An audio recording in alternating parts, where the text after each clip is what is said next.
논어에서 제4편 2인편 14장의 내용을 구글 노트북 LM AI에게 양심 분석을 시켰다. 질문. 공자께서 말씀하셨다. 지위가 없음을 걱정하지 말고 그 자리에 설만한 능력이 없음을 근심해야 하며 사람들이 나를 알아주지 않음을 근심하지 말고 알려질 만한 사람이 되기를 노력해야 한다. 위의 공자의 말씀을 양심의 원리로 분석해줘. 답변.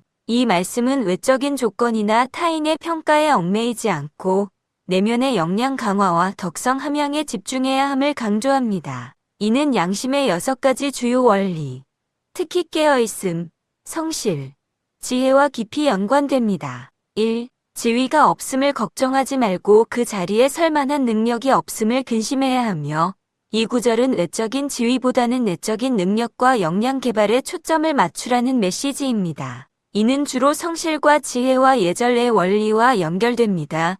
성실. 양심의 원리 중 성실은 양심의 구현에 최선을 다하라고 정의되며 이를 즐겁고 행복하게 꾸준히 함으로써 신뢰를 얻는 것을 목표로 합니다. 그 자리에 설 만한 능력을 갖추는 것은 바로 이러한 성실한 노력을 통해 이루어집니다. 정보 수집 단계인 박학, 정보의 정확성 검토 단계인 신문, 정보 체계적 정리 단계인 신사, 자명한 결론 도출 단계인 명변, 결론 실행 및 피드백의 단계인 독행의 과정은 모두 능력을 향상시키기 위한 성실한 방법들입니다. 성실하지 못하면 목표를 성취할 수 없고 일을 하더라도 즐겁게 할 수 없다는 설명처럼 능력 없음을 근심하고 노력하는 자세는 성실의 핵심입니다. 또한 가장 빠르게 덕이 높은 인간이 되기 위한 최선의 방법은 그렇게 되도록 자신의 수양을 쌓는 일이다라는 소크라테스의 명언도 성실한 수양의 중요성을 뒷받침합니다. 지혜, 능력 함양을 위해서는 올바른 판단과 선택이 필수적입니다. 지혜는 자명한 것만 옳다고 인정하라는 원리에 따라 어떤 능력이 필요한지, 어떻게 그 능력을 개발해야 하는지에 대한 올바른 통찰력을 제공합니다. 아는 것을 안다고 하고 모르는 것을 모르다고 하는 것. 이것이 안다는 것이다라는 공자의 말처럼 자신의 부족한 능력을 정확히 인식하는 것이 지혜의 시작입니다. 지혜가 부족하면 올바른 판단을 할 수 없고 올바른 판단을 할 수 없으면 모든 일은 실패한다는 점을 볼 때 지혜는 능력을 기르는 데 있어 근본적인 바탕이 됩니다.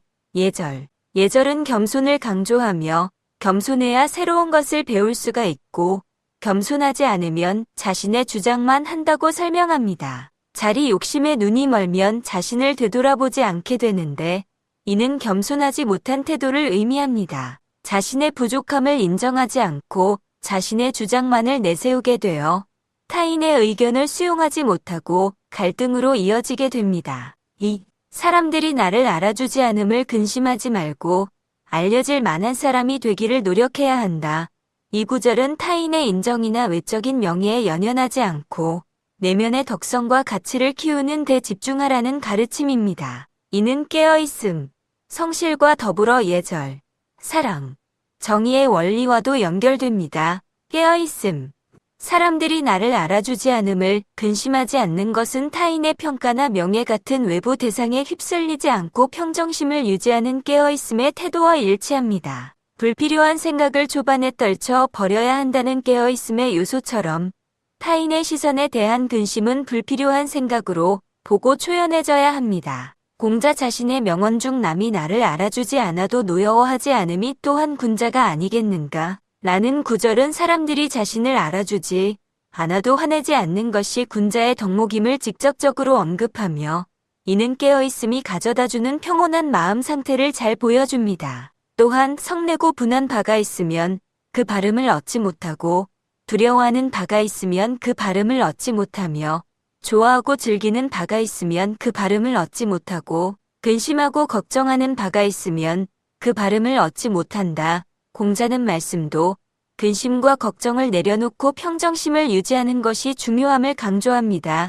성실. 알려질 만한 사람이 되기를 노력해야 한다는 것은 꾸준히 선한 덕성을 쌓고 내면을 단련하는 성실한 태도를 요구합니다. 알려질 만한 사람이란 결국 덕을 갖춘 사람을 의미하며 유교에서는 선한 법칙을 구현하는 것을 덕이라고 한다고 설명합니다. 이는 고정심의 원리를 성실하게 구현하는 것을 뜻합니다. 예절. 알려질 만한 사람은 단순히 능력이 뛰어난 사람을 넘어 상황에 맞게 겸손하고 조화롭게 소통하는 사람입니다. 예절은 이러한 외적인 태도를 통해 내면의 덕을 드러내는 중요한 원리입니다. 겸손해야 새로운 것을 배우고 자신의 주장만을 고집하지 않게 되므로 진정한 가치를 지닌 사람이 되는데 필수적입니다. 사랑과 정의. 알려질 만한 사람이 된다는 것은 단순히 개인적인 능력을 넘어 타인과의 관계 속에서 선하고 올바른 모습을 보이는 것을 의미합니다. 사랑은 내가 대접받고 싶은 대로 남에게 해주어라는 원리처럼 타인에 대한 공감과 배려를 통해 주변과 조화를 이루게 합니다. 정의는 내가 당하기 싫은 것을 남에게 가하지 말라는 원리에 따라 올바른 기준을 지키고 욕심을 절제함으로써 사회적 신뢰를 얻게 합니다. 이러한 사랑과 정의를 구현하는 것이 곧 덕을 쌓는 것이며 결국 타인에게 알려질 만한 가치 있는 사람이 되는 길입니다. 결론적으로 공자의 이 말씀은 외부의 시선이나 조건에 흔들리지 않고 내면의 덕성과 역량을 성실하고 지혜롭게 개발하며 평정심을 유지하는 것이야말로 진정으로 가치 있는 삶의 태도임을 강조합니다. 이는 양심의 6가지 주요 원리, 특히 깨어있음으로 외적인 근심과 걱정을 다스리고